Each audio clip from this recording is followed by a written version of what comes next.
Hello everyone, আজ চলে আসছি পরমাণু চ্যাপ্টারের ইম্পর্টেন্ট কোশ্চেন নিয়ে। ঠিক আগের যে ক্লাসগুলো হয়েছে সেগুলোর মতোই।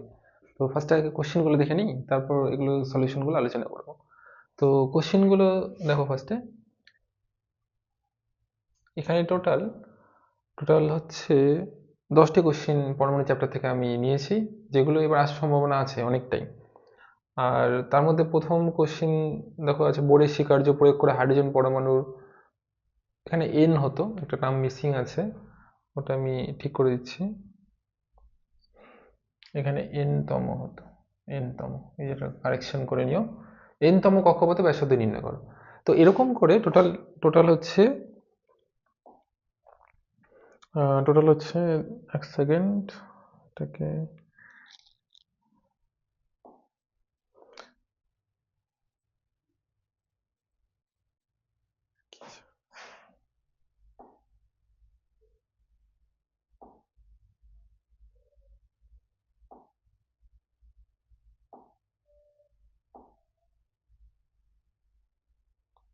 আচ্ছা, এরকম করে টোটাল এখানে 10টি কোশ্চেন আছে। তো সেই 10টি কোশ্চেন প্রত্যেকটি সলিউশন আলোচনা করব। এবার এবার যা বলতে চাইছি যে এর আগের দুটো ভিডিও দিয়েছি, ওগুলো তো দেখবে, অবশ্যই দেখবে। আর ওগুলোর হচ্ছে যে কোশ্চেন আর তার সাথে যে সলিউশন, সেগুলো নিচে দেওয়া আছে, অর্থাৎ ডিসক্রিপশনে দেওয়া আছে। তার সঙ্গে টেলিগ্রাম চ্যানেলটা ফলো করে নাও, ওখানে তোমরা পেয়ে যাবে। আর এই আজকে যে ভিডিও অ্যাটম চ্যাপ্টার বা পরমাণু চ্যাপ্টার, এই চ্যাপ্টারের কোশ্চেন তো আমি ডিসক্রিপশনে দিয়েই দেবো পিডিএফ ফর্মেটে, এবং এর সলিউশনও তোমরা পেয়ে যাবা হচ্ছে, অর্থাৎ এই বোর্ড ওয়ার্কটা, যেটা বোর্ড ওয়ার্কটা করবো, সেই বোর্ড ওয়ার্কটা টেলিগ্রাম চ্যানেলে দিয়ে দেবো আমি। তো ঠিক আছে, তো আজকে প্রথম হচ্ছে তোমরা কোশ্চেন দেখো। প্রথম কোশ্চেন আছে, কোশ্চেনটা ভালো করে পড়তে হবে, যেটা আমি প্রত্যেকবার বলি, কোশ্চেন খুব ভালো করে পড়তে হবে যদি সলিউশন ঠিকঠাক করে করতে হয়।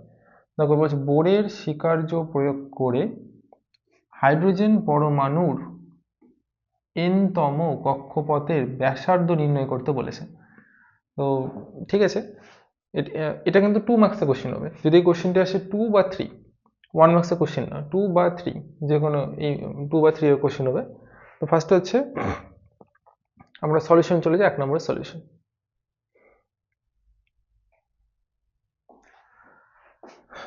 ঠিক আছে, তো 1 নম্বর দেখো, কোশ্চেনটি ছিল যে বোরের স্বীকার্য প্রয়োগ করে হাইড্রোজেনের এন-তম কক্ষপথে ব্যাসার্ধ নির্ণয় করা। তো প্রথমত আগে বোরের স্বীকার্যগুলোকে দেখে নিই যে কি বলেছে।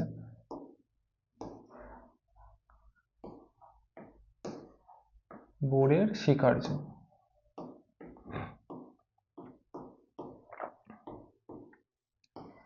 তো 3টি স্বীকার্য আছে। হ্যাঁ, এবার তার মধ্যে প্রথম স্বীকার্যটাকে দেখেন। প্রথম স্বীকার্যে বলা হচ্ছে, প্রথম স্বীকার্যতে যে সাপোজ এটা একটা নিউক্লিয়াস, কোনো পরমাণু। তো এই নিউক্লিয়াসের চারদিকে কিছু নির্দিষ্ট নির্দিষ্ট কক্ষপথ আছে, যে কক্ষপথে ইলেকট্রনগুলি ওই নিউক্লিয়াসের চারদিকে আবর্তন করবে। অর্থাৎ র্যান্ডম যে কোনো কক্ষপথ হতে পারবে না, কিছু অনুমোদিত নির্দিষ্ট কক্ষপথই আছে যে কক্ষপথে ইলেকট্রনগুলো আবর্তন করবে, এবং এই কক্ষপথে যখন ইলেকট্রন আবর্তন করবে, এই ইলেকট্রন থেকে কোনো শক্তি বিকিরণ হবে না। ক্রস করে দিলাম, কোনো শক্তি বিকিরণ হবে না। এবং এরকম কক্ষপথকে বলা হয় সুস্থির কক্ষপথ। সুস্থির কক্ষপথ, বাহ, খুব সুন্দর। তাহলে কি বললাম, যে ইলেকট্রনগুলি নির্দিষ্ট কিছু কক্ষপথে ওরা আবর্তন করবে নিউক্লিয়াসের চারদিকে, এবং সেই কক্ষপথে থাকাকালীন কোনো শক্তি বিকিরণ করবে না, এবং এই কক্ষপথকে আমরা বলবো সুস্থির কক্ষপথ। অর্থাৎ এর বাইরে আমি চাইলে ইচ্ছা মতো এখানে একটা কক্ষপথ এইভাবে নিতে পারবো না, এরকম নিতে পারবো না। হয়তো আরেকটু দূরে কক্ষপথটা হতো, ঠিক আছে, সেটা ক্যালকুলেশন করে জানা যাবে যে কি হবে না হবে, কিন্তু র্যান্ডম কক্ষপথ হবে না, নির্দিষ্ট কিছু কক্ষপথই হবে। তো এটা গেল হচ্ছে প্রথম স্বীকার্য। দ্বিতীয় স্বীকার্য বলেছে যে ইলেকট্রনগুলি ওই সুস্থির কক্ষপথে যখন ঘুরবে, সেই ইলেকট্রনের কৌণিক ভরবেগ,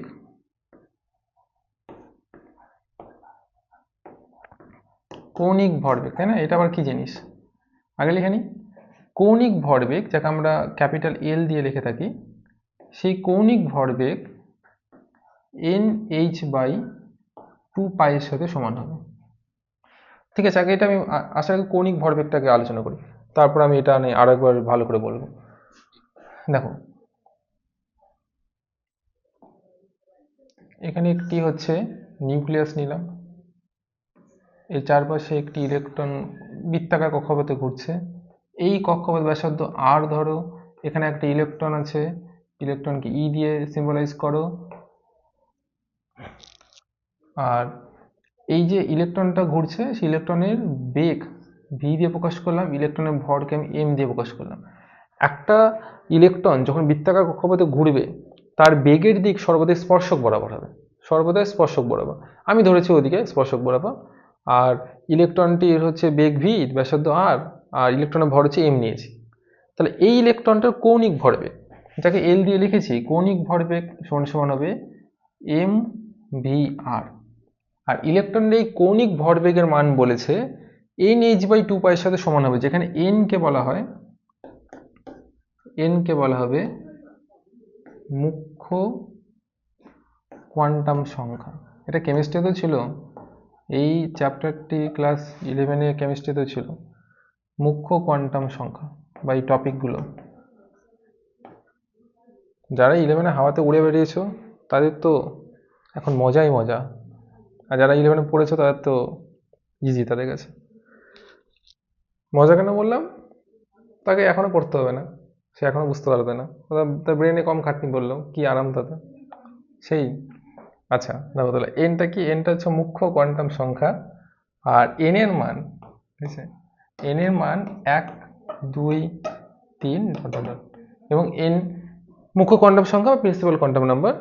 এন হচ্ছে পূর্ণ সংখ্যা থাকবে, কিন্তু 1 2 3 4 এইভাবে চলবে। আচ্ছা, আর হচ্ছে এইচটা কি, এই যে এখানে যে আমি এইচটা করেছি, এই এইচটা কিন্তু আগের ভিডিওতে যে কোয়ান্টাম চ্যাপ্টারটা ছিল সেখানে আলোচনা হয়েছে। এইচকে আমরা বলছি হচ্ছে প্ল্যাঙ্কের ধ্রুবক, এবং এইচের নির্দিষ্ট মানও লিখে দিয়েছিলাম 6.63 10⁻³ joule into second, planks constant বা প্ল্যাঙ্কের ধ্রুবক। তো এইটা হচ্ছে তোমার গিয়ে বোরের স্বীকার্য দ্বিতীয় স্বীকার্য। আর একে অনেক সময় কোয়ান্টাম শর্তও বলে, কিন্তু 2025 সালে এই কোয়ান্টাম শর্ত এটা চলে আসছে স্বীকার্যটা, তো এবার এটা আসার চান্স নেই। আচ্ছা, এরপর আরেকটি স্বীকার্য আছে, দেখো নেক্সট 3 নম্বর স্বীকার্য। 3 নম্বর স্বীকার্যটা হচ্ছে এরকম, তো এটা ছবিতে বুঝি। হ্যাঁ, ধরো এখানে হচ্ছে নিউক্লিয়াস আছে, এখানে আমি একটি কক্ষপথ নিলাম, এখানে আরেকটি কক্ষপথ নিলাম।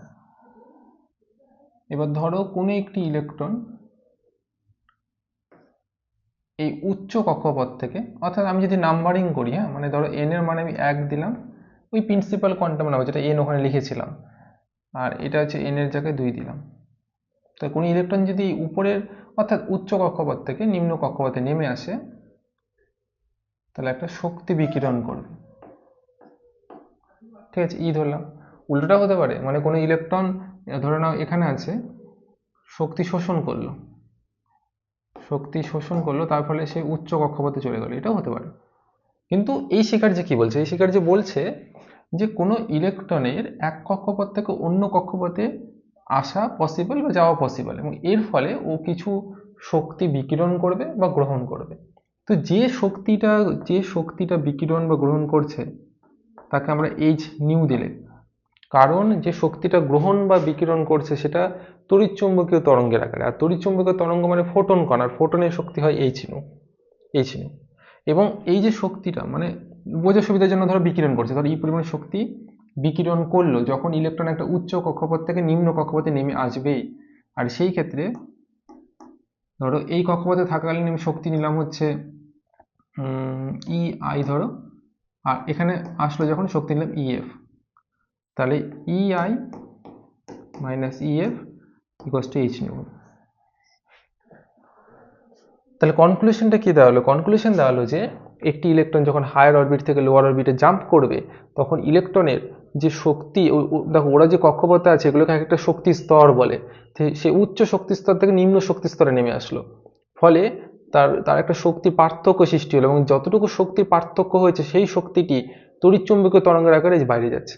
এই যে এখন এটা দৃশ্যমান আলো হতে পারে, এখন এটা অতিবেগুনি রশ্মি হতে পারে, অথবা এটা অবলোহিত হতে পারে, সেটা দেখতে হবে আমরা পরে যখন দেখবো হাইড্রোজেন বর্ণালী যে কোন অরবিট থেকে কোন অরবিটে জাম্প করছে তার উপর। তো তো এই গেল হচ্ছে 3টি শিকার জোর, ঠিক আছে। কিন্তু কোশ্চেনটা ভুলে যেও না, কোশ্চেনটা বলেছিল বোরের শিকার্য প্রয়োগ করে ব্যাসার্ধ নির্ণয় করো হাইড্রোজেন পরমাণু। আর সেই ক্ষেত্রে আমাদের এই যে 2 নম্বর শিকার্যটা কাজে লাগবে, এই যে এই শিকার্যটা। তো এই শিকার জন্য আমরা ক্যালকুলেশন শুরু করব, যেটা আমাদের অ্যাকচুয়াল কোশ্চেনটা চেয়েছে। এক সেকেন্ড, এখানে জায়গা আছে, নতুন পেয়েছে। দেখো এবার হচ্ছে প্রমাণটাতে আসি, একটা সিম্বল দিই।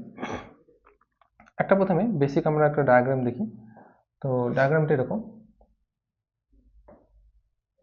একদম মাঝখানে আমি ধরো নিউক্লিয়াস নিলাম, তার চারপাশে কক্ষপথ থাকে, তো আমি এখানে একটি কক্ষপথ নিলাম, আমি নাম দিলাম এটা n-তম কক্ষপথ। কোশ্চেনে বলেছো n-তম কক্ষপথ ব্যাসার্ধ নির্ণয় করো, আমি বললাম এটা m-তম কক্ষপথ। এই কক্ষপথের ব্যাসার্ধ আমি r ধরলাম, এখানে একটি ইলেকট্রন আছে e, আর এই যে নিউক্লিয়াসটি আছে, নিউক্লিয়াসের আধান হচ্ছে আমরা Ze ধরলাম, যেখানে জেডটা কি জিনিস, জেড হচ্ছে পরমাণু ক্রমাঙ্ক।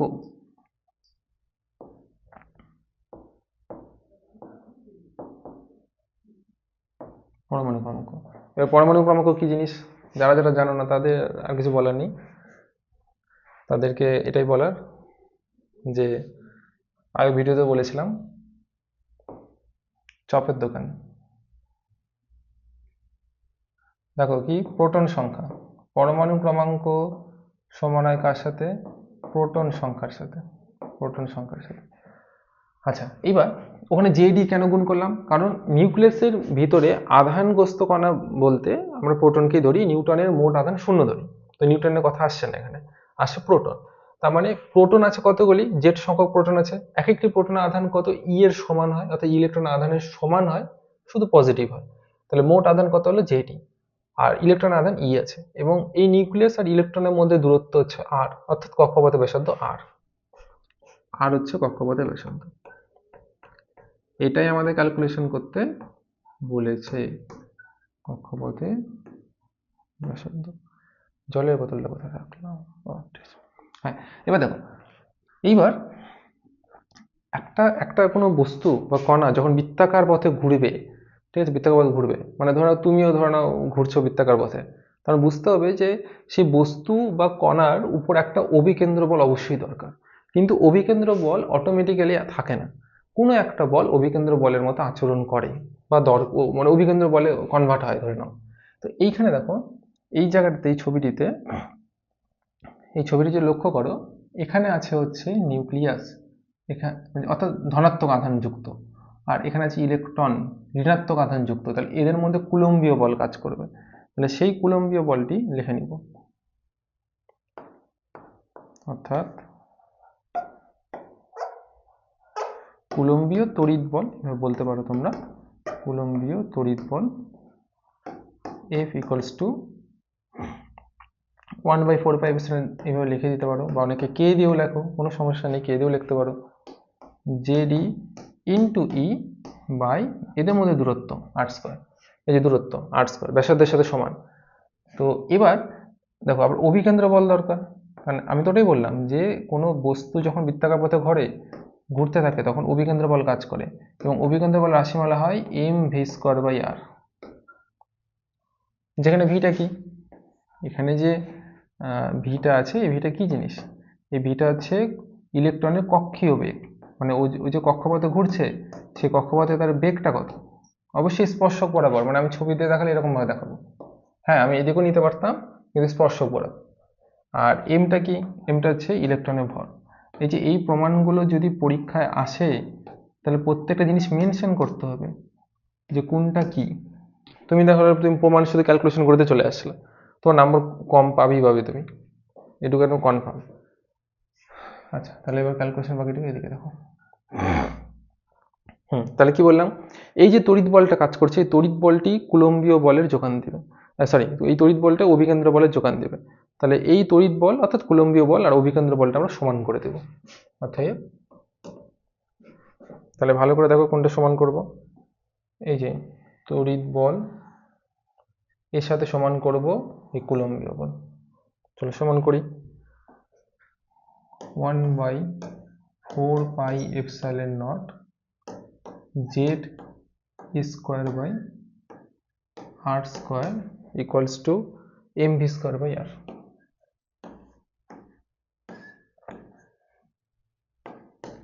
বোথ সাইডে কিছু ক্যান্সেল গেলে ক্যান্সেল করতে পারো, বা তুমি এতটাই রাখতে পারো, কারণ এখানে ভি স্কোয়ারের যে মানটা ওটাকে আমাদেরকে সরাতে হবে, আর ওইটার জন্যই আমাদের এখন বোরের স্বীকার্য লাগবে। দেখো আবার দেখো লিখবো বোরের স্বীকার্য মানে বোরের কোয়ান্টাম শর্ত লিখতে পারো। তখন আমি বললাম যে একে কোয়ান্টাম শর্ত বলে। কোথায় বললাম? এই যে দেখো এই যে লিখে রাখছি, এই যে রেড বক্স করে, যে কৌণিক ভরবেগ এল সমান সমান nh/2π হয়, এবং এলটা কি হয়? এলটা হয় mvr। তাহলে আমি এল এর জায়গায় mvr লিখবো, আর এদিকে nh2π এর সাথে সমান করব, যেটা আমি ওখানে ইউজ করব।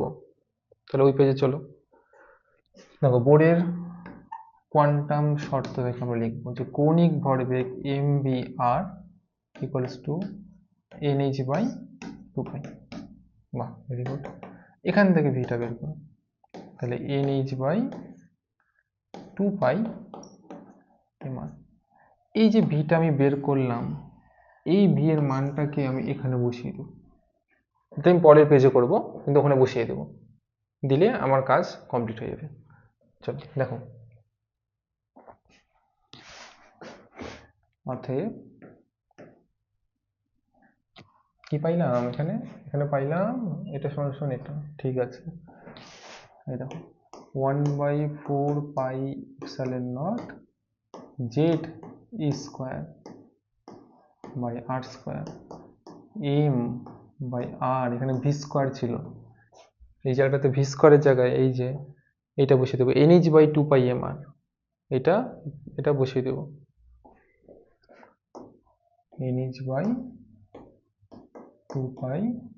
mr, তার আবার স্কোয়ার। এইবার হচ্ছে গিয়ে কি করা যায়? কিছু তো ক্যান্সেল যাবে, তো ক্যান্সেল করবো। আগে এটা দেখে নাও, z square by 4πε0 r square m n square h square আর 4π square m square r square. দেখো এবার কি ক্যান্সেল যাবে? ক্যান্সেল যেগুলো যাবে ওগুলো রেড দিয়ে ক্যান্সেল করবো। এই দেখো 4 ক্যান্সেল। তোমরা এইভাবে পরীক্ষা এক্সাম হলে খাতায় 2 কাটাকাটি করবা না, এমনি বাদ দিতে থাকবা, বা বাদ দিয়ে লিখবা একবারে, তাহলেই হবে, খাতা নোংরা করা দরকার। আর স্কোয়ার ক্যান্সেল যাবে, এইখান থেকে একটা এম কাটবে, বাহ খুবই সুন্দর।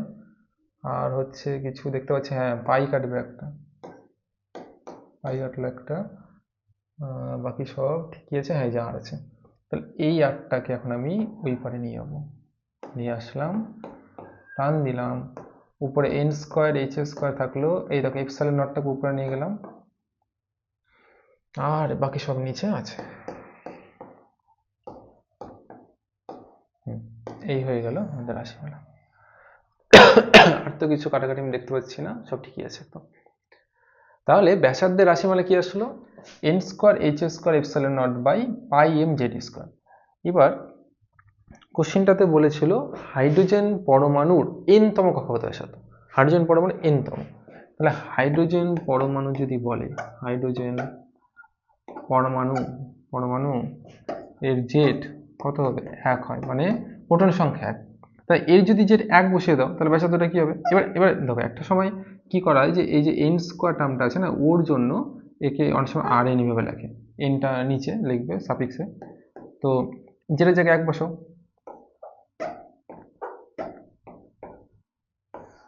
তাহলে পাই এম স্কোয়ার। আর এতখানি অবধি রাখলে হবে, কিন্তু এইটা থেকে আমি এরপরে একটা টার্ম শিখিয়ে দিই যেটা অঙ্কে লাগে অনেক সময়। মানে এই যে আর এনটা আছে, আমি একটু অন্য কালারে দেখাই, দেখো জিনিসটা একটু ভালো করে শেখো।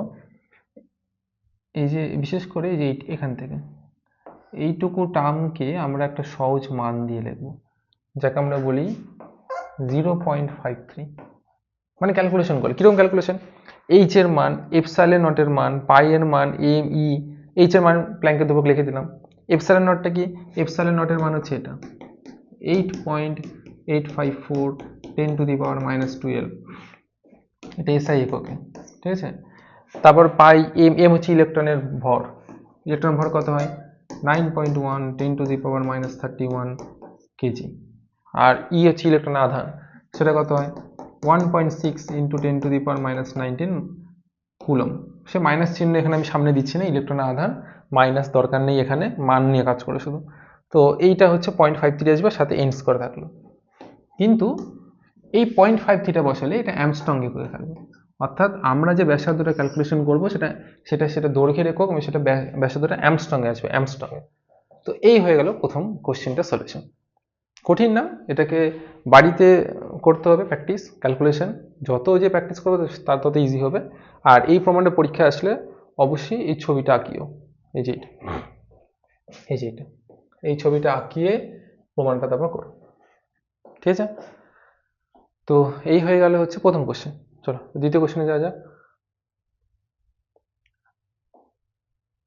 হ্যাঁ, একটা কোশ্চেন কমপ্লিট হলো, সেকেন্ড কোশ্চেন দেখো। এখানে বলছে হাইড্রোজেন পরমাণুর জন্য শক্তি স্তরের চিত্র অঙ্কন করো। শক্তি স্তরের চিত্র মানে হাইড্রোজেন, আচ্ছা ওটা কক্ষপথ নাম্বার নিয়ে বলবো, কোশ্চেনটা বলছো। শক্তি স্তরের চিত্র অঙ্কন করো। সংক্রমণের জন্য অতিবেগুনি রশ্মি ও দৃশ্যমান রশ্মির অঞ্চল দুটি চিহ্নিত করো। দুটো কোশ্চেন আছে, হ্যাঁ, এটা কোশ্চেন নাম্বারিং এরকম হতে পারে যে প্রথমটার জন্য 1, কেন চিত্র অঙ্কন করো, ওর বেশি আমার মনে হয় না দিবে। পরেরটার জন্য 1+1 বা 1, এর বিশেষ কিছু এর বেশি আশা করো না, টোটাল 2 বা ম্যাক্সিমাম 3। তো হাইড্রোজেন পরমাণুর জন্য শক্তি স্তরে চিত্র অঙ্কন করো, এটা একটা কোশ্চেন। আর সংক্রমণের জন্য অতিবেগুনি রশ্মি দৃশ্যমান রশ্মির অঞ্চল দুটি চিহ্নিত করো, ঠিক আছে। চলো সলিউশন বোর্ডে কোশ্চেন নম্বর 2। তো 2 নম্বর কোশ্চেন দেখো, বলছে হাইড্রোজেন পরমাণুর বিভিন্ন শক্তি স্তরে একটি চিত্র অঙ্কন করো। তো শক্তি স্তর ব্যাপারটা বোঝো, মানে ধরো এটি একটি পরমাণু, তার এটি নিউক্লিয়াস, প্রথম কক্ষপথ, দ্বিতীয় কক্ষপথ, আর এই হলো তৃতীয় কক্ষপথ। মানে এর মান 1 মানে অর্থাৎ কে কক্ষপথ, 2 মানে এল কক্ষপথ এবং এম কক্ষপথ। তো এই কক্ষপথে যে ইলেকট্রনগুলো আছে, এই ধরো এখানে একটা ইলেকট্রন আছে, এখানে একটা ইলেকট্রন, এদিকে একটা ইলেকট্রন, ইলেকট্রন, ইলেকট্রন, ধরো এখানে ইলেকট্রন আছে, জানি এখানে 8টি ইলেকট্রন থাকে সর্বোচ্চ, আমি ছবিতে যাতে বোঝাচ্ছি এখানে কাউন্টিং করে একবার 4 4 8, হ্যাঁ ঠিক আছে। তো এম কক্ষপথে যে ইলেকট্রনটা আছে তার যে শক্তিটা হবে এবং কে কক্ষপথে যে ইলেকট্রন আছে তার যে শক্তি হবে, এই শক্তিগুলো আলাদা আলাদা হবে। আর শক্তি স্তর মানে হচ্ছে এই বিভিন্ন কক্ষপথে থাকা ইলেকট্রনগুলোর শক্তি কথা বলেছে। যে ইলেকট্রন প্রথম অর্থাৎ কে কক্ষপথে আছে তার শক্তি কত, এল কক্ষপথে যে আছে তার শক্তি কত, এম কক্ষপথে তার শক্তি কত, এবং সেই শক্তিগুলো নিয়ে একটা ছবি অঙ্কন করতে হবে, সেটা আঁকাবো। কিন্তু তার আগে বোঝো হাইড্রোজেন পরমাণুর ক্ষেত্রে, হাইড্রোজেন পরমাণুর ক্ষেত্রে, পরমাণু হয়ে গেছে না, পরমাণুর ক্ষেত্রে বিভিন্ন কক্ষপথে থাকাকালীন অবস্থায় তাদের শক্তি বের করার ফর্মুলা এটা মনে রাখবে, এটা অঙ্ক করতেও মানে কাজে লাগবে। আর এই শক্তিতে ইলেকট্রন ভোল্ট এককে হবে, কোন এককে হবে, ইলেকট্রন ভোল্ট এককে। এবং সেটা কি কি লিখেছি -13.6/n² ইভি, ঠিক আছে, n² ইভি। এবার এটা কিভাবে কাজে লাগবে দেখো, ধরো আমি বললাম ধরো প্রথম কক্ষপথ মানে n এর মান 1, তো n এর মান যখন 1 তাহলে আমরা পাবো প্রথম কক্ষপথে থাকা ইলেকট্রনের শক্তি, অর্থাৎ এই যে এখানে, অর্থাৎ প্রথম কক্ষপথে যে ইলেকট্রনটা থাকে তাকে আমরা বলি সেই ইলেকট্রনটা ভৌম স্তরে আছে বা গ্রাউন্ড স্টেটে আছে, এবং তার শক্তি কত দাঁড়াচ্ছে -13.6 ইলেকট্রন ভোল্ট। আর দ্বিতীয় কক্ষপথে ধরো আমি বললাম এর জায়গায় 2 বসালাম, তাহলে দ্বিতীয় কক্ষপথে যে ইলেকট্রন আছে তার শক্তি কত হবে, এই যে এখানে n এর জায়গায় হচ্ছে 2 বসিয়ে দাও, তাহলে 4 হবে, তাহলে -3.4 ইলেকট্রন ভোল্ট। আরো শক্তি বের করো, যে 3 নম্বর কক্ষপথে যে ইলেকট্রন আছে তার শক্তি যদি বের করতে হয়, অর্থাৎ n এর মান যদি আমি 3 বসিয়ে দিই, তাহলে তখন কি হবে -13.6 বাই 3x² 9। এটা থেকে আমরা পাবো -1.51 ইলেকট্রন ভোল্ট। আচ্ছা, ইলেকট্রনটা যদি 4 নম্বর কক্ষপথে থাকে তখন তার শক্তি কত হবে?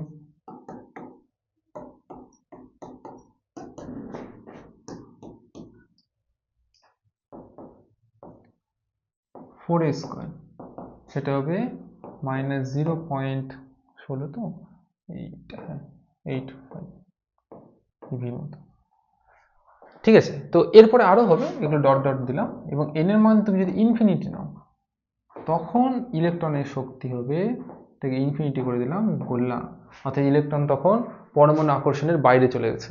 ঠিক আছে, ইলেকট্রন তখন পরমাণু আকর্ষণের বাইরে। এবার এই যে শক্তিগুলো, যে ভ্যালুগুলো পেলাম, ঠিক আছে, এই যে ভ্যালুগুলো, আমি ভ্যালুগুলো মার্ক করছি। দেখো, প্রথম পেয়েছি এইটা, তারপরে পেয়েছি এইটা, তারপরে কি পেলাম -1.5, তারপরে কি পেলাম -0.85, ইনফিনিটি কত 0 পেলাম। তো এই শক্তিগুলোর মান নিয়ে আমরা একটা ছবি আঁকাবো। কিরকম ছবি? দেখো আমি এখানে আঁকাবো, তোমাদেরকে এইভাবে আঁকাতে হবে এক্সামে।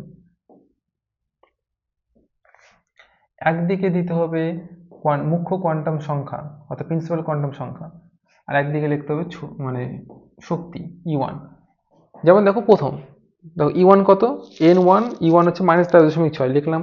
কিন্তু এখানে জিনিসটা বোঝো, E1 আর E2 এদের মধ্যে শক্তির ব্যবধান প্রায় 10-এর সমান, 10-এর মতো প্রায় ব্যবধান 10। কিন্তু একবার E2 আর E3 কে দেখো, E3 কত -1.51, এটা 3.4, এটাকে 3.5ও যদি ধরি তাহলে 2 এর মতো। E3 আর E2 এর মধ্যে পার্থক্য 2, কিন্তু E1 E2 এর মধ্যে পার্থক্য 10, তার মানে বেশি পার্থক্য। তাহলে দেখো আমি ছবিটা কি আঁকাবো, এখানে এখানে গ্যাপটা বেশি দিব, এটা হচ্ছে তাহলে চলে গেল E2, এই সরি এদিকে তো আমি n দিচ্ছিলাম, এক সেকেন্ড, এই চল চল চল তাড়াতাড়ি তাড়াতাড়ি, হ্যাঁ। তাহলে এদিকে nটা হবে 2, তখন এখানে শক্তি হচ্ছে E2। এখানে পার্থক্যটা পাই 10 ইভির মতো, কিন্তু একবার E2 আর E3 এর মধ্যে দেখো এতে পার্থক্য 2 এর মতো, এটা কাছাকাছি থাকবে তাহলে। হ্যাঁ, এটা করে দিলাম n = 3, এটা হচ্ছে এদিকে E3। তোমরা পারলে এই পাশে শক্তিগুলো মান লিখবে, -13.6 ইভি, এবং সবগুলো লিখবে। আচ্ছা, তারপর এটা দেখো তো, E3 আর E4 এর মধ্যে, এই E3 E4 এর মধ্যে শক্তি ব্যবধান কত, 0.7 এর মতো, মানে খুবই কম, খুবই কম। তাহলে এটা আরো কাছে থাকবে।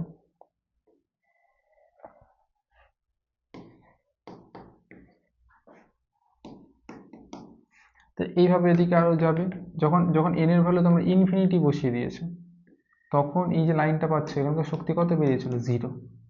তার মানে এইখানে আমরা আরো কিছু কাছাকাছি লাইন দিই এইভাবে, মানে এই এই এই লাইনগুলো খুব ক্লোজ, মানে আমি তো মাঝখানে এখানে আর লাইনগুলো আঁকাইনি, কিন্তু দেখো যত উপরে যাচ্ছে তত দেখো এদের মধ্যে যে গ্যাপটা সেটা কমছে কমছে। তো কমতে কমতে কি হবে, এইসব জায়গায় লাইনগুলো কি ওভারল্যাপ হয়ে যাবে, ওভারল্যাপ। আর E = 0 মানে ইলেকট্রন এখান থেকে মানে মুক্ত, পরমাণু থেকে মুক্ত, উড়ু উড়ু জীবন তখন পরমাণু, সরি ইলেকট্রনের। এই তো 12 পাস করবে, অনেকে তো বাইরে পড়তে যাবে, তখন তোমাদের ডানা তখন মুক্ত মুক্ত ভাবে উড়ে বেড়াবে। আচ্ছা, এবার এইখানে এই ছবিটি আঁকাতে বলেছে, এটা আমি আঁকালাম, পরীক্ষাটা আঁকাতে বলেছে। তো এর সাথে আরো একটা কোশ্চেন ছিল, সেটাও তো দেখতে হবে। তারপর এই ছবিটা একটু মার্ক করে বক্স করে এইভাবে আঁকাতে বলেছে। ঠিক আছে, এটার সাথে একটা কোশ্চেন ছিল, পরে পেয়ে যাচ্ছে। এই সাথে একটা কোশ্চেন ছিল, কি কোশ্চেন ছিল, যে এই শক্তি স্তরের যে চিত্রটি আছে, এই চিত্রের মধ্যে, ঠিক আছে, এই চিত্রের মধ্যে অতি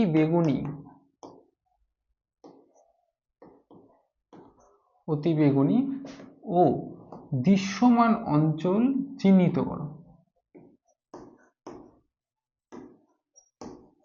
অঞ্চল চিহ্নিত করো। এবার এবার দাঁড়াও, এটা সলভ করার আগে তুমি বোঝো আগে। দেখো, হাইড্রোজেন যে বর্ণালী আছে,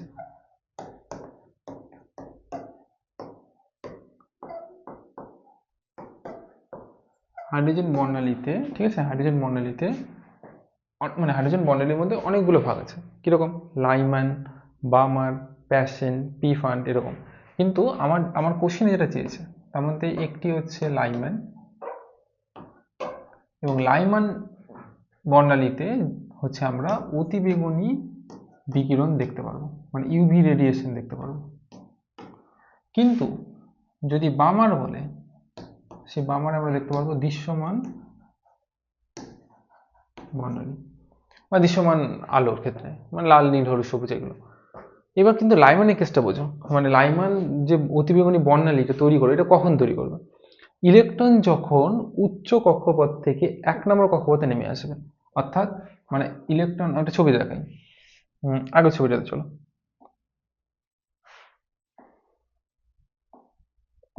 দেখো, ধরো কোনো ইলেকট্রন 2 নম্বর কক্ষপথ থেকে 1 নম্বর কক্ষপথে নেমে আসলো, 3 থেকে 1-এ নেমে আসলো, 4 থেকে 1-এ নেমে আসলো। তাহলে এই প্রতি ক্ষেত্রে আমরা পাবো কি ইউভি, মানে লাইম্যান বর্ণালী, লাইম্যান শ্রেণী পাবো, বর্ণালী লাইম্যান শ্রেণী, এবং সেখানকার যে বিকিরণটা সেটা হবে ইউভি।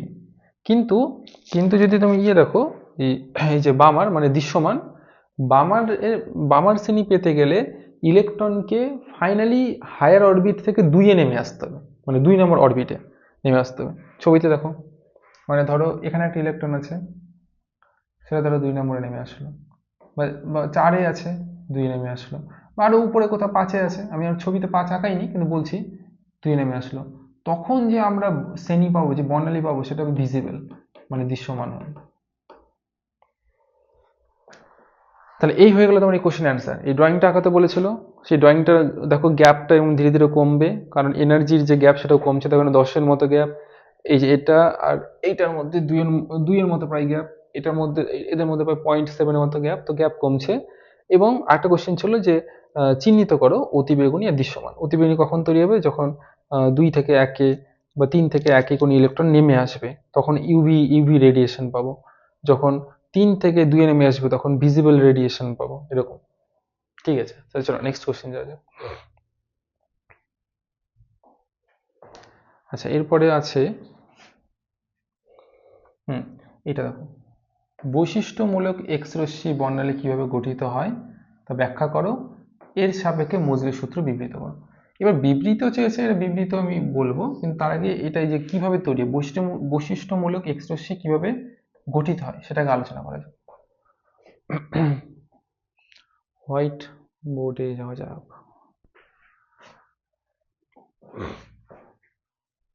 এখানে হয়ে যাবে, 3 নম্বর কোশ্চেন। দেখো একটা ছবি দিয়ে বুঝবে ভালো করে। দেখো, এক্স রশ্মি তৈরি হয় কিভাবে?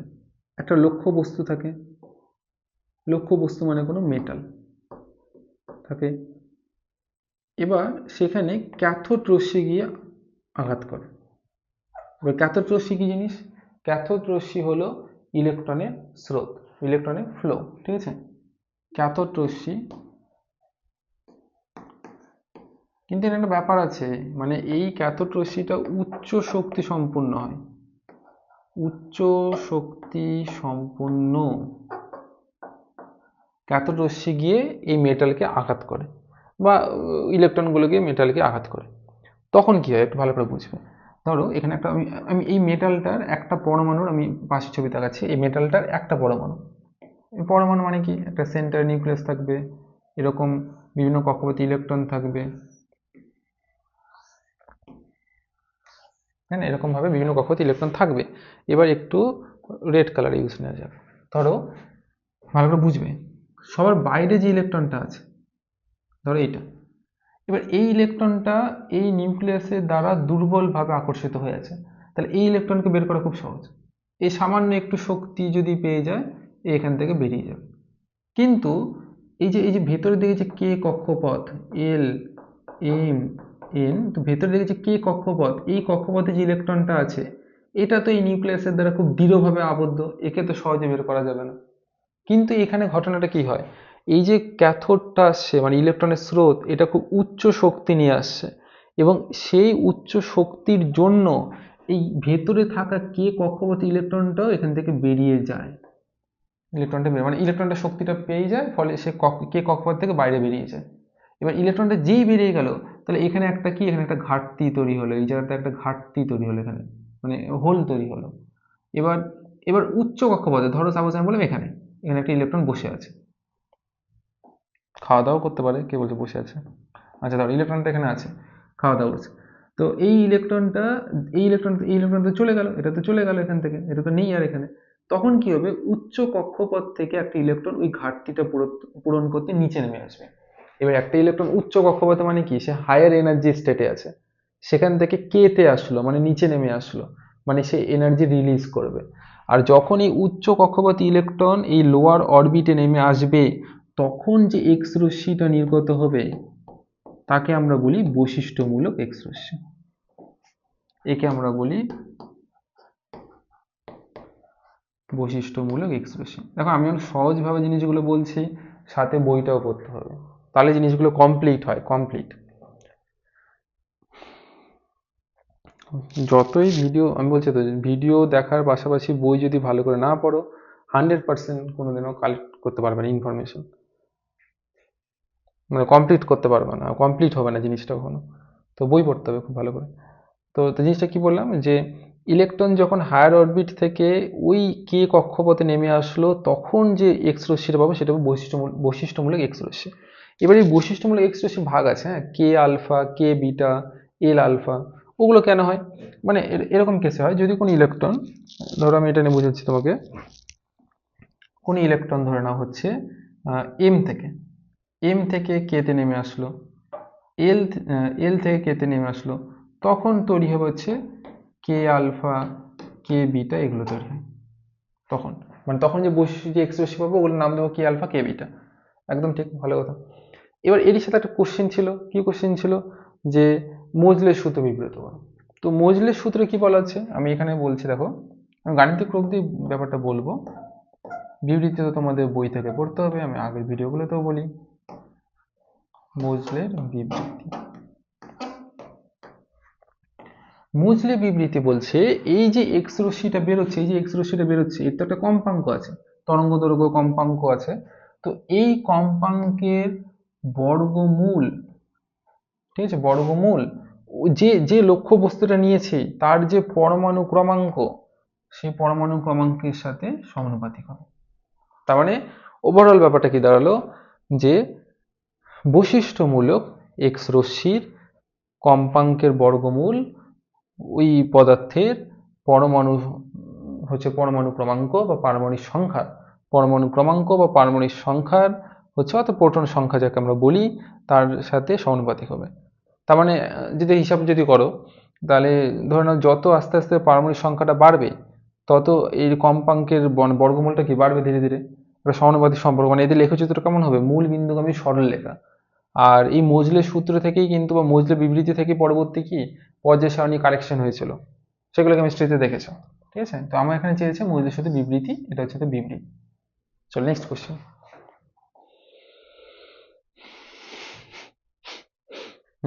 নেক্সট কোশ্চেন দেখো,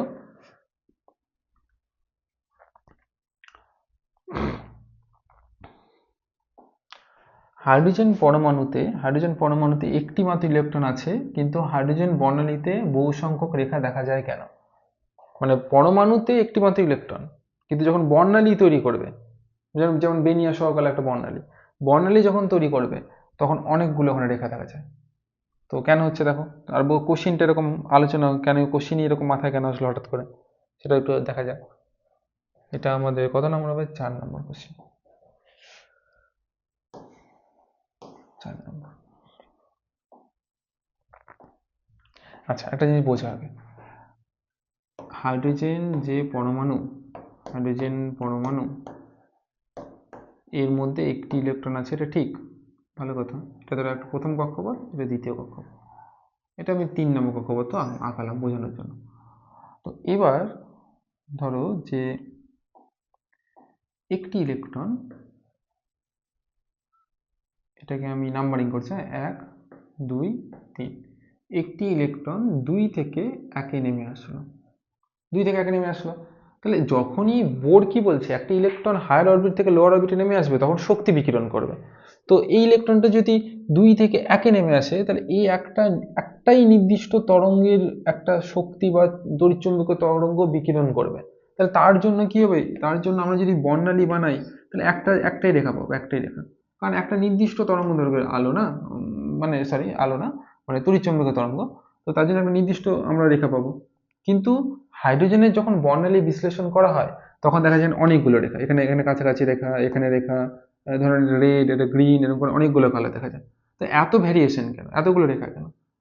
একটা ইলেকট্রন যদি এখান থেকে এখানে আসে, বা ধরুন আমি বললাম ইলেকট্রনটা 3 থেকে 1 নেমে আসলো, তাহলে তার জন্য তো একটি তরঙ্গ দৈর্ঘ্যে বর্ণালী পাবো, একটাই রেখা হচ্ছে। তার কারণটা কি শোনাই বা, কারণটা হচ্ছে যখন হাইড্রোজেনের বর্ণালী বিশ্লেষণ করা হয় তখন যে হাইড্রোজেনের উৎস থাকে সেখানে তো আর একটি মাত্র হাইড্রোজেন পরমাণু থাকে না, সেখানে একাধিক হাইড্রোজেন পরমাণু থাকে, এরকম এরকম একাধিক হাইড্রোজেন পরমাণু। এবার ধরো যে এই হাইড্রোজেন পরমাণুটার যে ইলেকট্রনটা, এগুলো কিন্তু জাস্ট ছবি, একটা আইডিয়া বোঝাচ্ছি আমি তোমাদের। এই ইলেকট্রনটা ধরো এখান থেকে এখানে নেমে আসলো, অর্থাৎ 2 থেকে 1 নম্বরে নেমে আসলো। কিন্তু এই যে হাইড্রোজেনটা আছে নিচের দিকে, ঠিক আছে, এর ক্ষেত্রে দেখা গেল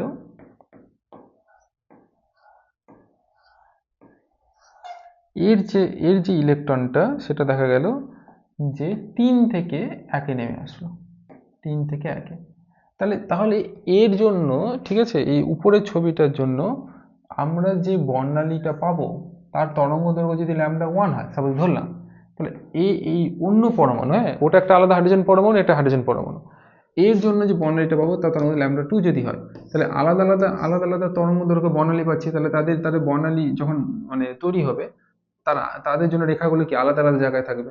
তাহলে ওরকম ভাবে কি এখানে অসংখ্য পরমাণু আছে, তাহলে এখানে অসংখ্য রেখা পাবো। তাহলে কনক্লুশন কি দাঁড়ালো, যে একটা হাইড্রোজেনের উৎসে একাধিক হাইড্রোজেন পরমাণু থাকে, সেই পরমাণুর ভেতরের যে ইলেকট্রনগুলো তার আলাদা আলাদা এক্সাইটেড স্টেটে থাকে, কেউ কেউ 3 নম্বর আছে, কেউ 5 নম্বর আছে, কেউ 2-তে আছে, তারা যখন নেমে আসে তখন প্রত্যেকে আলাদা আলাদা তরঙ্গ দৈর্ঘ্যের বিকিরণ করে, তার জন্য আমরা একটা রেখা মানে অনেকগুলো বর্ণালী রেখা পেয়ে থাকি। এই হচ্ছে এটার অ্যান্সার। চলো পরে কোশ্চেন। এরপরে হচ্ছে 5 নম্বর কোশ্চেন। আচ্ছা গল্পের কোশ্চেন আছে 10টা কোশ্চেন, ছোট ছোট কোশ্চেন, হ্যাঁ বেশিরভাগই।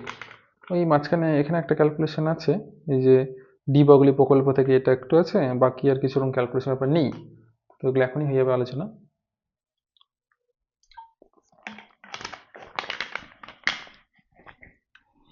এক সেকেন্ড এটা চেক করি, একটা ভিডিও বন্ধ হয়ে গেছিল। এটা চলছে, এটা বন্ধ হয়নি। আচ্ছা 5 নম্বর দেখো, 5 নম্বর কি বলেছে,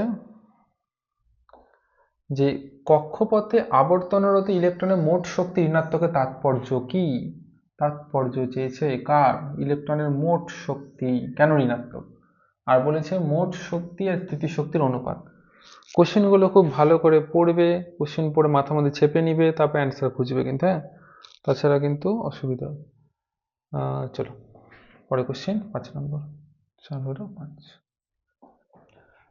5 নম্বর বলেছে যে একটা হাইড্রোজেন পরমাণুর ইলেকট্রন, ঠিক আছে, ইলেকট্রন তার যে শক্তিটা ঋণাত্মক, মোট শক্তি ঋণাত্মক, বিশেষ করে এটা যখন কিছু বলেনি, মানে তুমি গ্রাউন্ড স্টেটই ধরো, তো সেই ঋণাত্মকটা চিহ্নটা তাৎপর্য কি, মানে কি এমন জিনিস বোঝাচ্ছে। তো ছবিতে দেখো, হ্যাঁ দেখো এখানে একটি নিউক্লিয়াস আছে, এটা ধরো প্রথম কক্ষপথ, 1 নম্বর কক্ষপথ, এখানে একটা ইলেকট্রন আছে, ইলেকট্রনের আধান কি হয় মাইনাস, নিউক্লিয়াস আধান কি প্লাস, তাহলে এদের মধ্যে একটা কি বল কাজ করবে, একটা আকর্ষণ বল কাজ করবে, আকর্ষণ বল। এবার এই ইলেকট্রনটা গ্রাউন্ড স্টেটে আছে, এর এনার্জি হবে, একটু আগে আমি তোমাদের ফর্মুলা শেখালাম, কি ফর্মুলা, যে কোনো অরবিটে ইলেকট্রন থাকলে তার শক্তি বের করার ফর্মুলা আমি শেখালাম, সেটা হচ্ছে এই ইলেকট্রন ভোল্ট। তো যখন এই প্রথম কক্ষপথে আছে ইলেকট্রনটা, তার শক্তি কত হবে, -4.6 ইলেকট্রন ভোল্ট। এবার কোশ্চিনটা হচ্ছে এখানে যে এই মাইনাসটা তাৎপর্য কি, এটা হচ্ছে কোশ্চিনটা। অ্যান্সার এটা দিবা যে এই মাইনাসটি আমাদের বোঝাচ্ছে যে ইলেকট্রনটি এই নিউক্লিয়াসের দ্বারা এখানে আবদ্ধ আছে। কেন আবদ্ধ আছে? কারণ ইলেকট্রন কি নেগেটিভ, নিউক্লিয়াস কি পজিটিভ, তাহলে এর মধ্যে আকর্ষণ বল কাজ করছে, আকর্ষণ বল কাজ করার জন্য ইলেকট্রনটা এখানে আবদ্ধ আছে, আবদ্ধ মানে অর্থাৎ একটা বাউন্ড সিস্টেমকে বোঝাচ্ছে, বাউন্ড সিস্টেম। আর এরকম ব্যাপার শুধু মানে এই ইলেকট্রনের ক্ষেত্রে না, আমাদের পৃথিবীর ক্ষেত্রেও আছে। পৃথিবী আর সূর্যের মধ্যেও মোট শক্তিটা কি ঋণাত্মক, মানে পৃথিবীটা এখন বাউন্ড সিস্টেমে আছে। তাহলে তাৎপর্য কি, ফাইনালি তাহলে অ্যান্সারটা কি হবে, যে মোট শক্তি ঋণাত্মক বোঝাচ্ছে যে ইলেকট্রনটি এই পরমাণুর নিউক্লিয়াস দ্বারা বাউন্ড আছে, আবদ্ধ আছে, ঠিক আছে, এবং এখানে আকর্ষণ বলের দ্বারা আবদ্ধ। আচ্ছা, এবার এরই সঙ্গে ছিল একটা যে ইলেকট্রনের মোট শক্তি আর স্থিতি শক্তি এর মধ্যে মানে একটা অনুপাত চেয়েছে, ঠিক আছে। তো চলো দেখি ওটা কি। তার একটা জিনিস বোঝো, এটা যদি নিউক্লিয়াসটি হয়, এটা যদি কক্ষপথে ইলেকট্রনটি ঘুরতে থাকে, ইলেকট্রন একটা আধান আধানগ্রস্ত কণা, তারপর নিউক্লিয়াসের আধান আছে, ইলেকট্রনটার বেগ হচ্ছে ভি ধরলাম, এদের মধ্যে দূরত্ব আর ধরলাম। তো ইলেকট্রনটা যেহেতু একটা বেগ নিয়ে ঘুরছে, তার মানে তার মধ্যে কি থাকবে, গতিশক্তিও থাকবে। গতিশক্তিকে আমরা হচ্ছে কে ই কে দিয়ে লিখলাম ধরো। আর যেহেতু এখানে নিউক্লিয়াস আর ইলেকট্রন এরা হচ্ছে আধানগ্রস্ত কণা, এদের মধ্যে একটা তড়িৎ স্থিতিশক্তিও থাকবে, আমি সংক্ষেপে স্থিতিশক্তি লিখলাম। আর এই ইলেকট্রনের মোট শক্তিকে আমি ই দিলাম।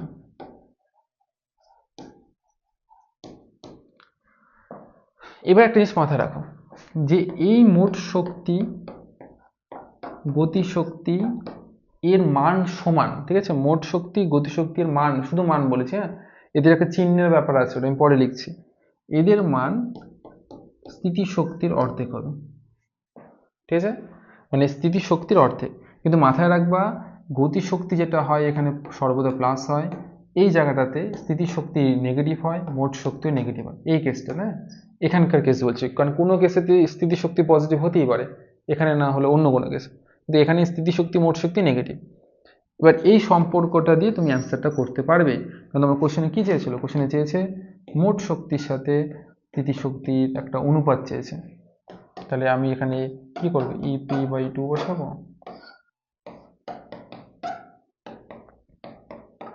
1:2 অ্যান্সার।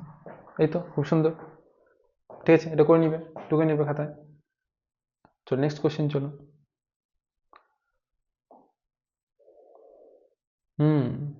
6 নম্বর কোশ্চেন দেখো, এখানে বলেছে বৈশিষ্ট্যমূলক এক্স রশ্মি আর অবিচ্ছিন্ন এক্স রশ্মির মধ্যে পার্থক্য কি? এটা 1 মার্কসের কোশ্চেন হবে, ঠিক আছে। তো সেটা আলোচনা করে নিব। তাহলে বৈশিষ্ট্যমূলক এক্স রশ্মি, সেটা বৈশিষ্ট্যমূলক এক্স রশ্মিটা আলোচনা করলাম, অবিচ্ছিন্নটা সে বা নিরবিচ্ছিন্ন এরকম নাম থাকে, হ্যাঁ, এদের মধ্যে পার্থক্য কি সেটা দেখো, মানে আমি বুঝিয়ে দিচ্ছি জিনিসটা কি। 6 নম্বর কোশ্চেন। আচ্ছা, বৈশিষ্ট্যমূলক তো আমি আলোচনা করলাম, নিরবিচ্ছিন্নটা বলে দিই। ধরো যে এই যে তখন যে ছবিটা আঁকিয়েছিলাম না, এরকম একটা মেটাল মানে লক্ষ্যবস্তু ছিল, সেখানে ক্যাথোড রশ্মি এসে কি হলো, ক্যাথোড রশ্মি আঘাত করলো, এটা মেটাল একটা লক্ষ্যবস্তু, এরকম ছবি একটা আঁকিয়েছিলাম একটু আগে। তো এবার একটু একটু বোঝো, ধরো ওই মেটালটার ভেতরে কোনো একটা পরমাণু এইটা, এবার তার বাইরে তো বিভিন্ন কক্ষপথ আছে, মানে নিউক্লিয়াসের বাইরে বিভিন্ন কক্ষপথ আছে, সেই কক্ষপথগুলোতে যে ইলেকট্রনগুলো আছে আমি সেটাও আঁকাচ্ছি। এখানে একটা ইলেকট্রন, ইলেকট্রন, এই ছবিগুলো আঁকানো মজা হয়, ইলেকট্রন কয়টা হলো, 3, 3 6 1 7 8, ঠিক আছে। ধরো এখানে ইলেকট্রন আছে, আমি অত কাউন্টিং করছি না, জাস্ট আমি বোঝানোর জন্য আমি ব্যাপারটা করছি। এবার ধরো এই যে ক্যাথোড রশ্মি, এরও তো ইলেকট্রন, এটা তো ইলেকট্রনের ফ্লো, সেই যখন ইলেকট্রনটা যখন এই মানে ক্যাথোড রশ্মি যে ইলেকট্রনটা এখানে যেটা আছে, যেটা আমি এখানে বোঝালাম এই যে জায়গাতে, এইটা যখন একটা একটা এটা কি খুবই উচ্চ শক্তি নিয়ে আসছে এবং সেটা গিয়ে মেটালকে আঘাত করবে, এবং মেটালের মধ্যে যখনই আসবে, ইলেকট্রনটা যখনই আসবে, তখন কি হবে, যে ইলেকট্রনটা আমি ধরলাম, যে ইলেকট্রনের শক্তি আমি ধরলাম ই, সাপোজ ধরো শক্তি ক্যাপিটাল ই, ইলেকট্রনটা যখন এদিকে যাবে, এই পরমাণুগুলোর মধ্যে দিয়ে যখন যাবে, তখন কি হবে, সেই ইলেকট্রনটা কিছু পরিমাণ শক্তি হারিয়ে ফেলবে। মানে ধরো ইলেকট্রনটা যখন এখান থেকে পরমাণুটা পার করে আসলো, এই জায়গাতে চলে আসলো, তখন তার শক্তি হয়ে গেল ধরো ই মাইনাস ডেল কে, অর্থাৎ ডেল কে পরিমাণ শক্তি কি হলো যে এই ইলেকট্রন আর এই পরমাণুর ইন্টারাকশনে ডেল কে পরিমাণ শক্তি পরমাণুর মধ্যে চলে আসছে, মানে কত শক্তি চলে আসছে, ডেল কে পরিমাণ শক্তি চলে আসে। মানে এই ডেল কে পরিমাণ শক্তির জন্য এখান থেকে যে আমরা এক্স রশ্মিটা পাবো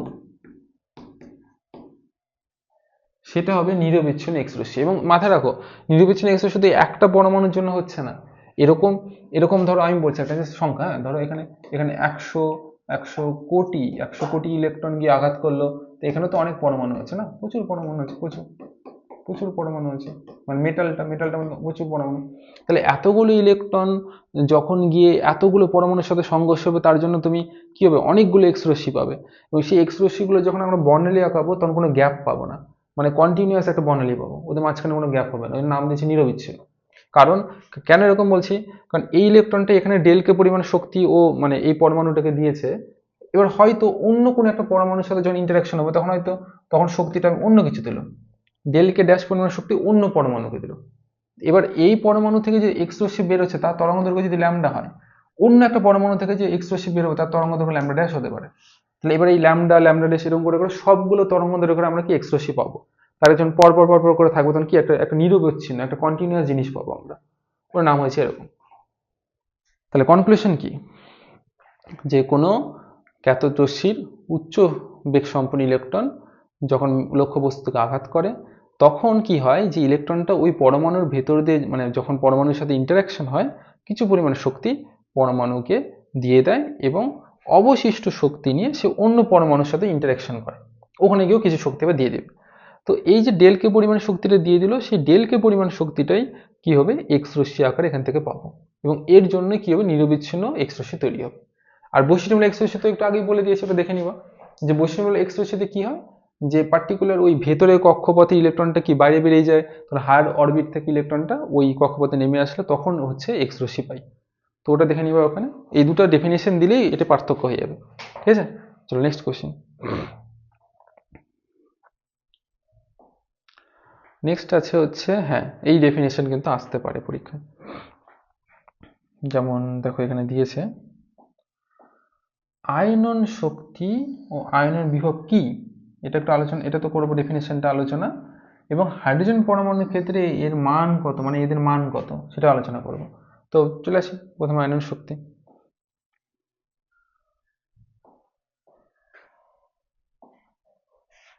আগে বেশি জায়গা ছিল, হ্যাঁ এখানে প্রচুর জায়গা আছে, আলোচনা। এটা কি হবে 7 নম্বর, দেখো 7 নম্বর, ভুল হইল, হ্যাঁ ঠিক আছে, আয়ন শক্তি বা আয়োনাইজেশন এনার্জি। শোনো ডেফিনেশনটা তুমি এরকম পাবে যে ভূমি স্তরে অবস্থিত কোনো পরমাণুকে আয়নে পরিণত করতে গেলে যতটা শক্তি দরকার, তো আমি জিনিসটা বুঝিয়ে দিচ্ছি, ডেফিনেশন বই থেকে পড়বে।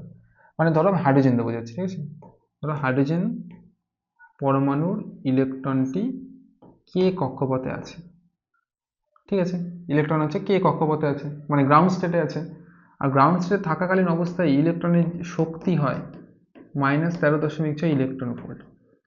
এবার এই ইলেকট্রনটাকে যদি এখান থেকে বের করতে হয়, অর্থাৎ এই কক্ষপথ থেকে যদি ইলেকট্রনটাকে সরাতে হয়, তাহলে ইলেকট্রনকে +13.6 ইলেকট্রন ভোল্ট শক্তি দিতে হবে। ওখানে -13.6 শক্তি দ্বারা ইলেকট্রনটা আবদ্ধ আছে, ইলেকট্রনটাকে বের করার জন্য +13.6 ইলেকট্রন ভোল্ট শক্তি দিতে হবে, তাহলে ইলেকট্রনটা কি হবে, বাইরে বেরিয়ে যাবে।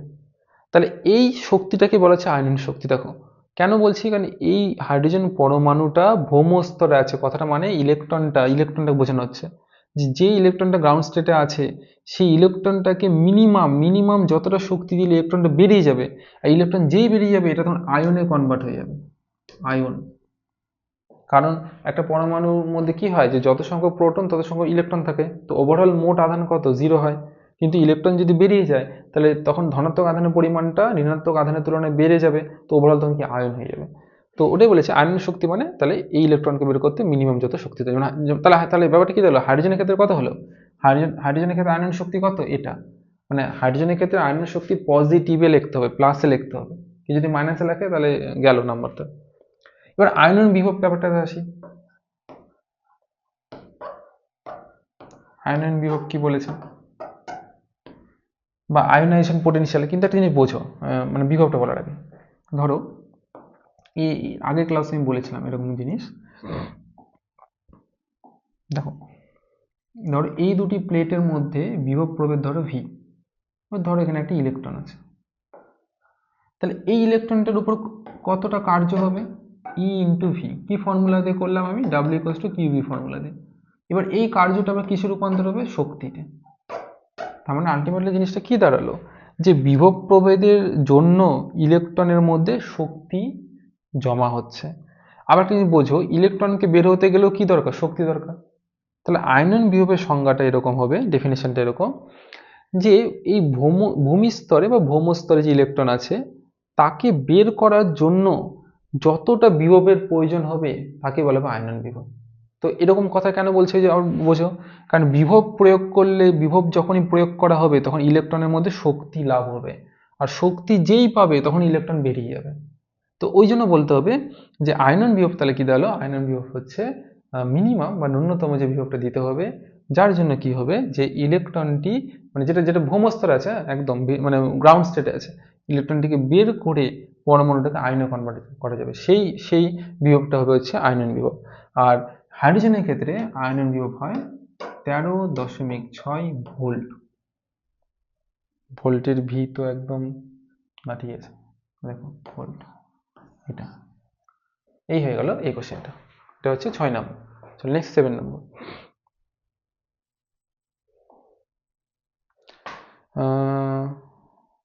আমি কি নাম্বারিং ভুল করলাম কোথাও, এটা তো আমি তোমার ডবল নাম্বারিং রিপিট হয়ে গেল, মানে চেক করি তো একটু, হতে পারে।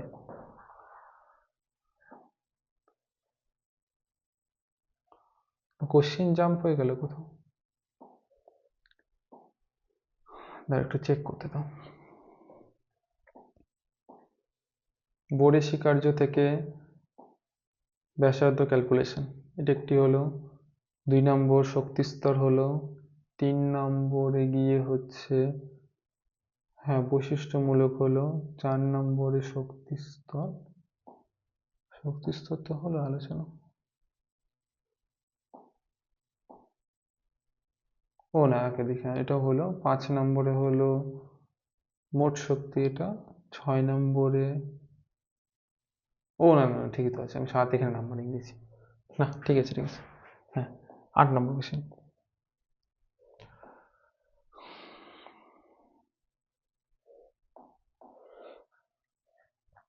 দেখো 8 নম্বরটা কি আছে, এটা খুব ইম্পর্টেন্ট। 8 নম্বরটা ডি বগলি প্রকল্প থেকে, মানে এটা বড় মার্কস হিসেবে 2 বা 3, ডি বগলি প্রকল্প থেকে বোরের কোয়ান্টাম শর্ত প্রমাণ করো। এই কোশ্চেনটা বোরের কোয়ান্টাম শর্ত, মানে আমি দেখিয়ে দিচ্ছি কোনটা, কিন্তু কার থেকে বলেছি, ডি বগলি প্রকল্প থেকে, ডি বগলি থেকে বোরের কোয়ান্টাম শর্ত। চলো দেখা যাক, তারপর সীমাবদ্ধতা আর বাকি যেটা আছে আলোচনা করবো।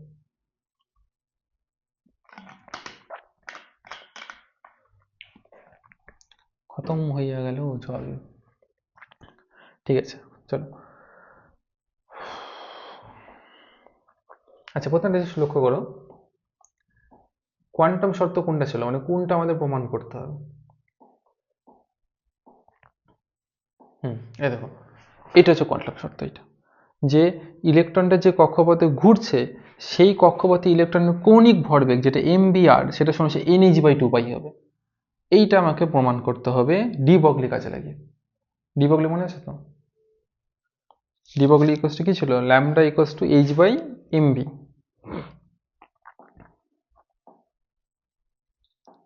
ঠিক আছে, আগে ডি বগলি প্রকল্প লিখবো, তারপর হচ্ছে ক্যালকুলেশন শুরু করব। কিন্তু দেখো এখান থেকে হবে 8 নম্বর কোশ্চেন, কঠিন কিছু না, জিনিসটা ধরে ধরে মানে স্টেপ বাই স্টেপ কাজ করতে হবে। ডি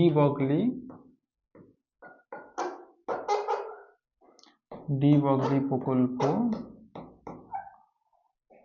ঠিক আছে, ডি বগলি প্রকল্প বলছে যে ল্যামডা ইকুয়ালস টু কি হবে h/mv।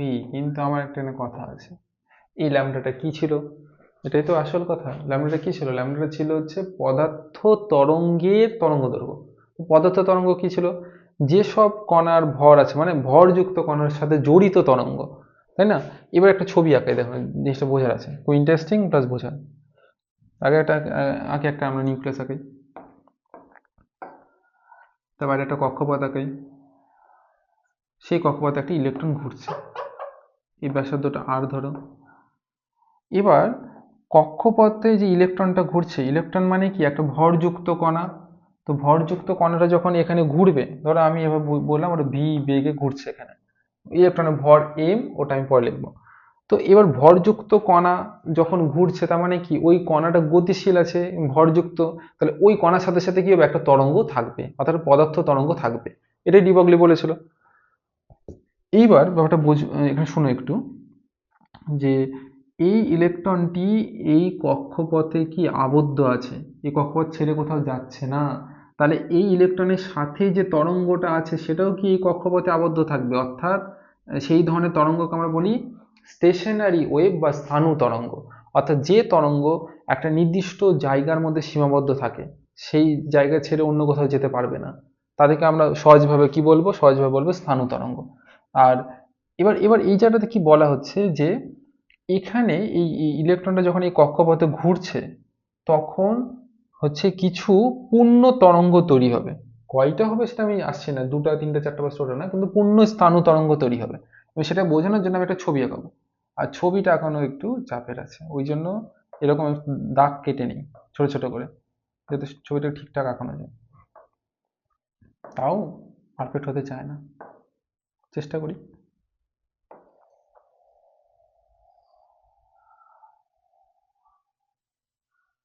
এই দেখলে একটু এখানে মিস হয়ে গেল, মিস তো হইয়া গেল।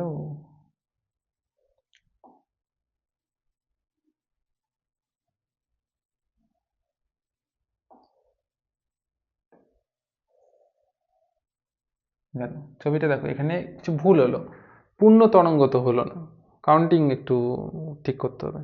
আচ্ছা, আমি এটাকে এখানে মিক্সড করে দিচ্ছি।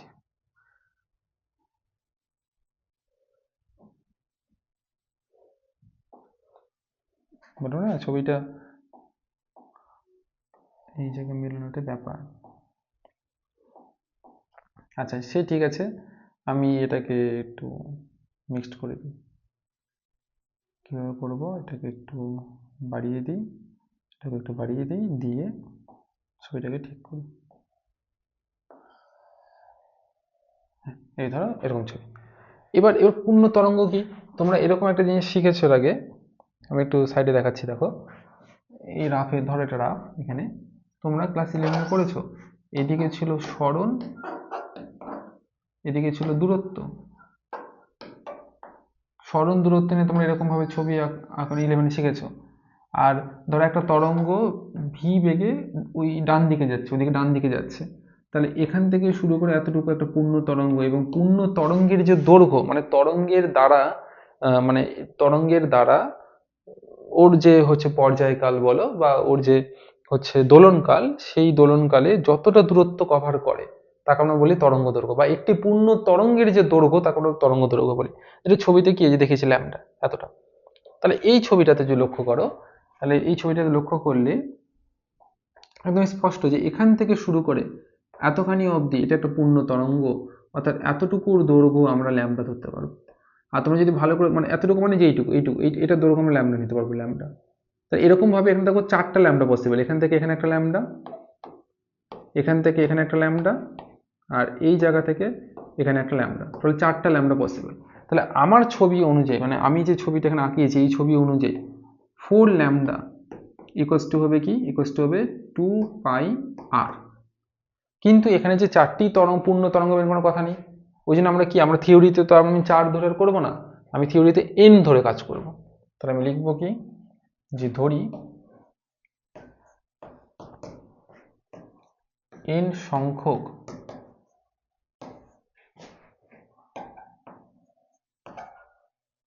পূর্ণ তরঙ্গ তৈরি হলো। তাহলে n সংখ্যক যদি পূর্ণ তরঙ্গ তৈরি হয়, তাহলে লিখতে পারবো n lambda equals to 2 pi আর। আর এই যে ল্যাম্বডাটা আছে, এই ল্যাম্বডার এই মানটিকে এখানে বসিয়ে দাও। কারণ এই ল্যামডাটা কি, ল্যামডাটা হচ্ছে এই ইলেকট্রনের জন্য যে পদার্থ তরঙ্গ তার তরঙ্গ দৈর্ঘ্য, আর এটাও তো হচ্ছে পদার্থ তরঙ্গেরই তরঙ্গ দৈর্ঘ্য ডি বগলি অনুযায়ী, তো এই ল্যামডাটা এখানে বসিয়ে দেবো। তাহলে NH by mv equals to 2 pi R. ব্যাস, এবার কি করবো, সাজাতে হবে। কিন্তু সাজাতে হবে, NH থাক এখানে, 2 পাইটাকে এদিকে নিয়ে আসো, আর mvটাকে ওই পারে নিয়ে যাও। তাহলে দেখো প্রমাণ হয়ে গেল না? এটা তো ছিল কোয়ান্টাম শর্ত, যে ইলেকট্রনটা যে কক্ষপথে ঘুরছে তার যে কৌণিক ভরবেগ সেটা NH বাই 2 পাইয়ের সাথে কি হবে, সমান হবে। এই তো মিলে গেল। ঠিক আছে, এটা এবার হয়ে গেল। নেক্সট কোশ্চেন যাব। আর দুইখানা কোশ্চেন আছে, দেখে নেই। হ্যাঁ, বোর তত্ত্বের সীমাবদ্ধতা, এটাও খুব ইম্পর্টেন্ট কোশ্চেন। হ্যাঁ, যেগুলো কোশ্চেন দিচ্ছি সেগুলো সব ভালো করে রেডি করবে। যেমন কোশ্চেন হচ্ছে বোর তত্ত্বের সীমাবদ্ধতা।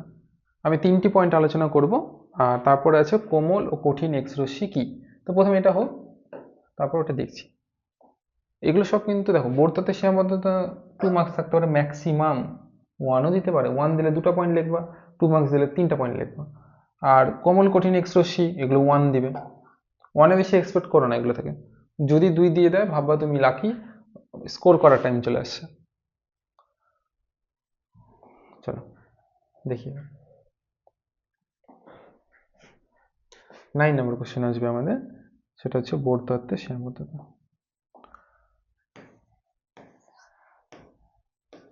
মানে সীমাবদ্ধতা মানে কি বোঝায়, যে বোরের তত্ত্ব যেটা, সেটা কোথায় কোথায় কার্যকর আর হলো না, বা কেন হলো না তার ব্যাখ্যা দিতে পারেনি। ঠিক আছে, বোর তত্ত্বের সীমাবদ্ধতা। দেখো ফার্স্টে 1 নম্বর পয়েন্ট, বা এরকম পয়েন্ট করলাম, বোর তত্ত্ব বা বোরের যে স্বীকার্য সেগুলো শুধুমাত্র H পরমাণু বা একটি ইলেকট্রন যুক্ত আয়নের ক্ষেত্রে প্রযোজ্য। বা অনেক অনেক সময় বলা থাকে যে একটি ইলেকট্রন যুক্ত বা হাইড্রোজেন সদৃশ পরমাণুর ক্ষেত্রে, এইভাবে বলা থাকে ভাষাগুলো। সোজা সাপটা কথা, মানে যেসব পরমাণুর ভেতরে বা যেসব আয়নের ভিতরে একটি মাত্র ইলেকট্রন আছে তাদের ক্ষেত্রে বোরের স্বীকার্য প্রযোজ্য। তাহলে সীমাবদ্ধতা কি দাঁড়ালো, সীমাবদ্ধতা এটাই দাঁড়ালো যে শুধুমাত্র H পরমাণু বা H পরমাণু সদৃশ। কিরকম, যেমন লিথিয়াম। দেখো লিথিয়ামের ক্ষেত্রে কি হয়, লিথিয়ামের ক্ষেত্রে 3টি ইলেকট্রন থাকে, তাই না? হাইড্রোজেন হিলিয়াম লিথিয়াম 3টি ইলেকট্রন থাকে, কিন্তু এখান থেকে যদি 2টা ইলেকট্রন বেরিয়ে যায় তাহলে Li ডবল প্লাস হবে। তাহলে এখন এর মধ্যে কয়টি ইলেকট্রন থাকলো, একটা ইলেকট্রন থাকলো। তাহলে এই আয়নটার ক্ষেত্রেও বোরের স্বীকার্য প্রযোজ্য হবে। তাহলে সীমাবদ্ধতা কি দাঁড়ালো, তাহলে যেসব পরমাণুর ভেতরে 2টি 3টি 4টি 5টি ইলেকট্রন আছে তাদের ক্ষেত্রে বোরের স্বীকার্য অ্যাপ্লাই করা যাবে না। এটা বোঝা গেল। তাহলে এটা হলো প্রথম সীমাবদ্ধতা, যে একটি মাত্র ইলেকট্রন যুক্ত পরমাণুর ক্ষেত্রে বোর তত্ত্ব প্রয়োগ করা যাবে। সেকেন্ড পয়েন্ট, যেটা দাঁড়াচ্ছে, দেখো হাইড্রোজেন বর্ণালী যেটা পাওয়া গেছে না, ওখানে এরকম দেখা গেছে। মানে ধরো আমি কালাতে বোঝাচ্ছি, ধরো এখানে রেড লাইন পাওয়া গেল, এখানে ধরো একটা গ্রিন লাইন পাওয়া গেল, পরে এখানে আরো ব্লু বা অনেক কালার আছে, আমি সেগুলো যাচ্ছি না। কিন্তু মানে পরে জানা গেছে এই যে রেড লাইনটা দেখতে পাচ্ছ না, এই রেড লাইনটার ভেতরেও আরো সূক্ষ্ম সূক্ষ্ম লাইন আছে, সূক্ষ্ম সূক্ষ্ম লাইন আছে, যেটাকে ফাইন স্ট্রাকচার বলে। মানে এই সবগুলো মিলিয়ে রেডটা মনে হচ্ছে, কিন্তু রেডটাকে যদি আরো ভাঙা যায়, ওর ভেতরে আরো সূক্ষ্ম সূক্ষ্ম লাইন আছে। তো এই সূক্ষ্ম সূক্ষ্ম লাইনগুলো যাকে ফাইন স্ট্রাকচার বলে, ফাইন স্ট্রাকচার, স্পেলিং হজবড় হয়ে গেছে, কি বলে, ফাইন স্ট্রাকচার। এই সূক্ষ্ম লাইন সম্পর্কে বোর কোনো ধারণা দিতে পারেনি যে এগুলো কেন তৈরি হচ্ছে। এগুলো পরে জানা গেছে, কারণ তোমরা কেমিস্ট্রিতে পড়েছো যে KLMN ছাড়াও এদের আবার কি সাবশেল থাকে। সেই সাবশেলের মধ্যে ইলেকট্রনগুলো কি হয়, জাম্প করতে পারে, বিভিন্ন এনার্জি স্টেটে থাকে, ওই জন্য এগুলো আসে। ঠিক আছে, তো ও এটা কেন হচ্ছে সেটা ব্যাখ্যা দিতে পারেনি। আরেকটা পয়েন্ট শোনো, 3 নম্বর পয়েন্ট। 3 নম্বর পয়েন্টে বলছে যে কোনো একটা আহিত কণা যদি কোনো মানে আহিত কণা যদি একটা ত্বরণ সহ গতিশীল থাকে, তাহলে সেই আহিত কণা থেকে বিকিরণ নির্গত হতে থাকবে। তাহলে এই যে হাইড্রোজেন পরমাণুর যে নিউক্লিয়াসটা আছে, তার পাশে ইলেকট্রনটা আছে, ইলেকট্রন তো প্রথমত একটা ঋণাত্মক আধানগ্রস্ত কণা, সেটা অবিকেন্দ্র ত্বরণের দ্বারা এখানে ঘুরছে। তাহলে ইলেকট্রন থেকে একটা তড়িৎ চৌম্বকীয় বিকিরণ নির্গত হওয়ার কথা সনাতন পদার্থবিদ্যা অনুযায়ী, ফলে ইলেকট্রনের শক্তি কমবে। উনি তো শুধু বলে দিল যে ইলেকট্রনগুলোর কোনো শক্তি বিকিরণ হবে না যদি তারা সুস্থির কক্ষপথে থাকে, ঠিক আছে, কিন্তু কেন হবে না সেটা কিন্তু বলতে পারেনি। তো এই হলো বোর তত্ত্বের সীমাবদ্ধতা। ঠিক আছে, চলো next question. Next and last question আজকে, দেখো এক্ষুনি আমি ক্লিয়ার অল করে দিয়েছিলাম।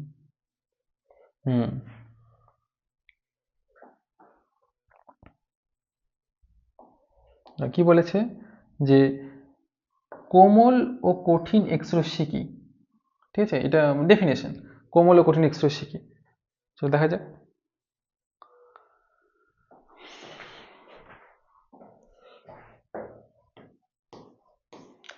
প্রথমে আমি এভাবে টেবিল করে নিই, তোমাদের তাহলে সুবিধা হবে। কোমল এক্স রশ্মি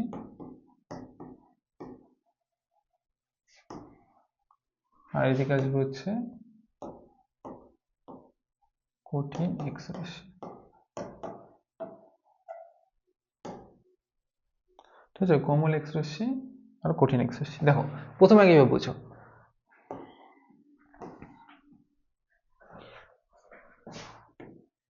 এটা ধরো একটা জানলা, আগের দিনে যে জানলাগুলো থাকতো রড দেওয়া থাকতো, এইভাবে মাঝখানে রড দেওয়া থাকতো। এবার ধরো এখানে একটা বিড়াল আছে, অদ্ভুত বিড়াল। এবার এই বিড়ালটি কিন্তু এই জানলা দিয়ে বেরোতে পারবে, কিন্তু আমি চেষ্টা করলে এই জানলা দিয়ে যেতে পারবো না। হ্যাঁ, অন্য বুদ্ধি খাটালে অন্য ব্যাপার, রড টড কেটে ওগুলো যাচ্ছি না, সহজভাবে আমি যেতে পারবো না, আমি আটকে যাব, কিন্তু বিড়াল কিন্তু চলে যাবে।